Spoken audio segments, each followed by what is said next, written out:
اللہ تعالیٰ قرآن کریم میں سورہ حدید میں ارشاد خدا بندی ہے ترجمہ، تم خوب جان لو کہ دنیا زندگی ہرگز اس قابل نہیں کہ آدمی اس میں لگ جاوے۔ یا اللہ تعالیٰ نے دنیا کو بنایا تو یہ دنیا کی طرف موڑ کر بھی نہیں دیکھا۔ یہ دنیا ایک بوڑھی عورت کے ماشاب بتا دیا۔ یہ بہت سے لوگوں کے ساتھ منگنی کی لیکن کس کے ساتھ شادی نہیں کی۔ سمجھ میں آیا بات؟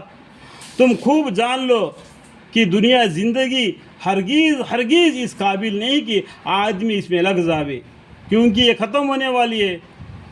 تو محض لو لعب اور ظاہری زیب اور زینت اور باہم ایک دوسرے پر فخر کرنا ہے، اور مال اولاد میں ایک دوسرے پر بڑھ کر ہے، یعنی ایک دوسرے پر میں پیسے والا، میں گاڑی والا، میں وہ، میں یہ کر کے ایک دوسرے پر کالر اٹھالتے ہیں۔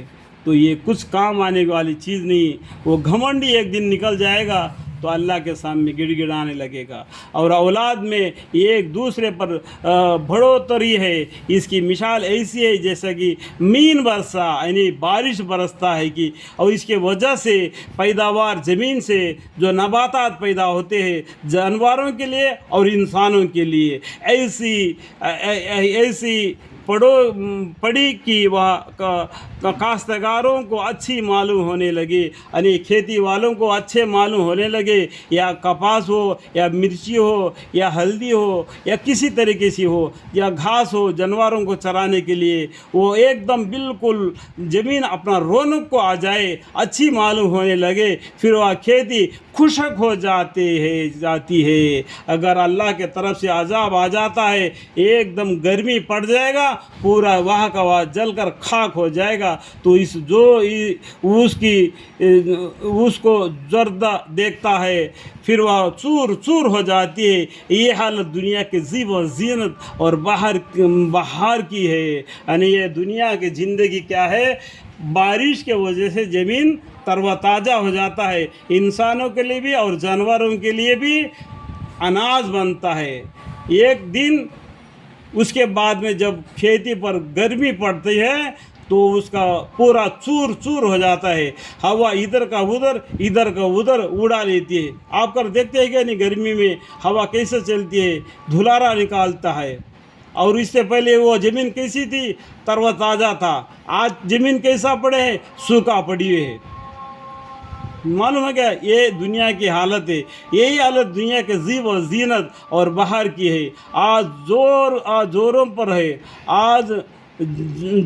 پر ہے، پھر ازمالی ہے، پھر زوال ہے، اور آخرت کی یہ حالت ہے کہ اس میں سخت عذاب ہے، جس سے بچنے کی انتہائی کوشش ہونا چاہیے۔ یعنی آخرت میں جو گناہ کرتا ہے اس کے لیے عذاب ہے، اس سے بچنے کے لیے اس کو اچھے کام کرنا چاہیے، اور خدا تعالیٰ کی طرف مغفرت اور رضامندی ہے۔ اللہ کی طرف سے مغفرت ہے، اللہ کی رضامندی ہے، اللہ اس سے راضی ہے، ان سے راضی، رضیت عنہ و رضوا عنہ، ذالک لمن خشی ربہ۔ ٹھیک ہے، جس کے حاصل کرنے کی کوشش اس شان کے مناسب ہونا چاہیے کہ یہ بات جان نشین کر لینا چاہیے کہ دنیا کی زندگی دھوکے کا سامان ہے۔ جو دنیا کی یہ حالت ہے اور آخرت کی یہ کیفیت ہے، تو سعادت کے بعد یہ ہے کہ تم اپنی پروردگار کی مغفرت کی طرف اور دوڑو، اور اسی شان کی مناسب کوشش کرو، اور نہایتی اہتمام سے دوڑو ایسی جنت کی طرف جس کے وسعت آسمان اور زمین کے وسعت کے برابر ہے، جو ایسے لوگوں کے لیے تیار کی گئی ہے جو اللہ پر اور اس کے رسول صلی اللہ علیہ وسلم پر ایمان رکھتے ہیں، اور قیامت کے دن ایمان رکھتے ہیں، اور فیصلہ کا دن ایمان رکھتے ہیں، اور یہ سب کچھ اللہ تعالیٰ کی طرف سے فضل و احسان ہے، اور جس کو چاہتے ہیں اپنے فضل نوز و تیار دیتا ہے۔ اللہ تعالیٰ شاہنو بہت زیادہ فضل والے، مگر کوئی اس کے فضل سے حصہ لینا بھی چاہیے۔ اللہ تعالیٰ آپ کی فضل، آپ کی رحمت اللہ اللہ کی فضل اور رحمت ہمیشہ ہم پر قائم رہے، میرے بیوی، میرے بچے، میرے پورے خاندان وسیلہ تا قیامت نسل بہ نسل ان سب کے اوپر، اس گھر میں، اس گھر کے اوپر اللہ کی رحمت، اللہ کی فضل ہمیشہ قائم رہے۔ اللہ تعالیٰ میری دعا کے محض آپ کے فضل و کرم سے حضرت محمد مصطفیٰ صلی اللہ علیہ وسلم کے صدقے تحفے سے قبول اور منظور فرمائے، آمین ثم آمین، والحمد للہ رب العالمین۔